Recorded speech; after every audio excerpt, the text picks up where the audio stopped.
তো প্রশ্ন হচ্ছে আমাদের ইংলিশ স্পিকিং কিভাবে খুব ভালোভাবে করা যায়।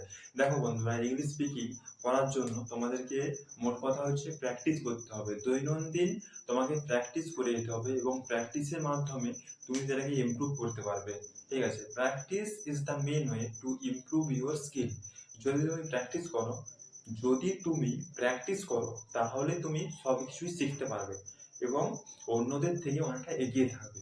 মানে তোমাকে ইংলিশ স্পিকিং করতে হবে প্রতিদিন। ঠিক আছে, প্রতিদিন তোমাকে ইংলিশ স্পিকিং করতে হবে। আর এটা প্রতিদিন রেগুলার বেসিক্সে তোমাকে এই প্র্যাকটিস চালিয়ে যেতে হবে, তবেই কিনা তুমি ইংলিশ স্পিকিং করতে পারবে। আর ইংলিশ স্পিকিং করার জন্য ধরো এমনিতে যদি কারোর সাথে তুমি ইংলিশ স্পিকিং করতে যাও তাহলে কি হবে, লোক হাসি মস্করা করবে, বাপরে ইংলিশ স্পিকিং শিখবে। ঠিক আছে, মানে একটা হাসি মস্করা করবে। তাই ওইসব কিছু করার দরকার নাই। ঠিক আছে, তুমি কি করবে, তবে আমাদের বিভিন্ন ধরনের অ্যাপস আছে, সেই অ্যাপসগুলো তোমরা ইউজ করতে পারো। ঠিক আছে, যেমন হ্যালো ইংলিশ আছে, এখানে তোমরা স্পিকিং করতে পারবে না ঠিকই কথা, কিন্তু তোমরা এখানে প্র্যাকটিস করতে পারবে। মানে তোমাদের গ্রামার লেসন, ঠিক আছে, বিভিন্ন ধরনের গ্রামার লেসন ওখানে আছে, সেখান থেকে তোমরা শিখতে পারবে। এবং প্রত্যেক দিন যখন তোমরা ওটা প্র্যাকটিস করবে তখন তোমরা অনেক কিছু শিখতে পারবে। ঠিক আছে, practice is the main way to improve your skill. যদি তুমি প্র্যাকটিস করো তাহলে তুমি সবকিছুই শিখতে পারবে। তাই ওটা তোমাকে ডেইলি 5 মিনিট 10 মিনিট ধরে তোমাকে ওটা প্র্যাকটিস করতে হবে। ঠিক আছে, তাহলে তুমি ওটা তোমার যে ইংলিশ স্পিকিংটা সেটা তুমি ইমপ্রুভ করতে পারবে। আর নিজেকে সেন্টেন্সেস মেক করতে হবে। কেমন সেন্টেন্সেস মেক করবে, যেমন আমরা জানি ব্যাগকে ব্যাগই বলে ইংরেজিতে, বইকে বুক বলে, ঠিক আছে, পেনকে পেনই বলে, আমরাও পেন বলি, ইংরেজিতেও এটা পেন নামে পরিচিত। এইভাবে আমাদের সেন্টেন্স মেক করতে হবে। দেয়ার আর সাম পেনস অন দ্য টেবিল, টেবিলের উপর কিছু পেন আছে। দেয়ার আর সাম পেনস অন দ্য টেবিল, টেবিলের উপর কিছু পেন আছে। হ্যাঁ,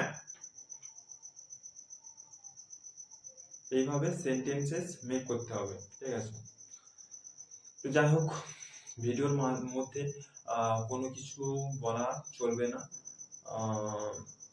মানে এটা আমার এডিট করা হবে না, আমি ডাইরেক্ট এটাই ভিডিওটা আপলোড করব। তো এখানে এটা আমারই একটা ভুল মিস্টেক, তো এটাকে আমার এডিট করে দেওয়া উচিত, কিন্তু কি করব, ভিডিওর মধ্যে কোনো রকম কোনো মানে যে টপিকটা নিয়ে আমি বলছি সেই টপিকটাই যেমন কথা হয় ভিডিওর মাধ্যমে, অন্য কিছু টপিক না হলেই ভালো। ঠিক আছে, তাই ইংলিশ স্পিকিং, ঠিক আছে, এটা একটা কমন ল্যাঙ্গুয়েজ। যেমন বাংলা ভাষাটা আমরা ছোটবেলা থেকে শিখে এসেছি। বাংলা ভাষাটা আমাদের বাবা মা ছোটবেলা থেকে একটু একটু করে শিখেছি, তারপরে তো শিখেছি। তো এমন নয় যে এটা একবারে শিখে গেছি, একদিনই শিখে গেছি, এমনটা তো নয়। দিনের দিন প্র্যাকটিস করে করে শুনে শুনে বলে এসেছি। তো সেরকমভাবে ইংলিশ স্পিকিং করার জন্য তোমাদেরকে আগে শুনতে হবে, তারপর বলতে হবে। অবশ্যই সেখানে তোমরা ইমপ্রুভ করতে পারবে।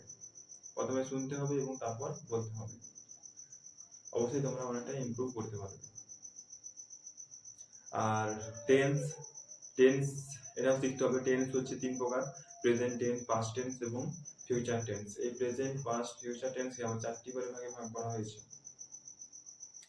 এর আগে অনেকবার বলেছি, আর বলতে চাই না। আর প্রিপোজিশন, এটাও কিন্তু মাস্ট, এটাও শিখতে হবে। যে জিনিসগুলো বললাম, ঠিক আছে, এগুলো শিখতে হবে, প্র্যাকটিস করতে হবে প্রত্যেকদিন। ইউটিউবে এরকম অনেক ভিডিও পাবে যেখানে টেন্সের ভিডিও দেখানো হয়, টেন্সের কীভাবে টেন্সের ভিডিও বানাতে হয়, ঠিক আছে, সব কিছু সেখানে দেখিয়ে দেবে। তো সে চাইলে সেগুলো তোমরা প্র্যাকটিস করতে পারো। দৈনন্দিন সেগুলো সেই জিনিসগুলো তোমাদের প্র্যাকটিস করতে হবে, অবশ্যই তোমরা সেখান থেকে অনেক কিছু শিখতে পারবে। দৈনন্দিন মোটামুটি প্র্যাকটিস করতে হবে।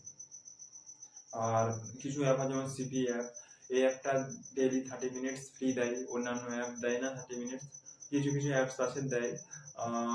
তো এই অ্যাপটা ডেইলি 30 মিনিটস ফ্রি দেয় ইংলিশ স্পিকিং করার জন্য। আর হচ্ছে তোমার গ্রামার লেসন সেখান থেকে পেয়ে যাবে, সেগুলো তোমরা প্র্যাকটিস করতে পারো। ঠিক আছে, এই জিনিসগুলো প্র্যাকটিস করতে হবে।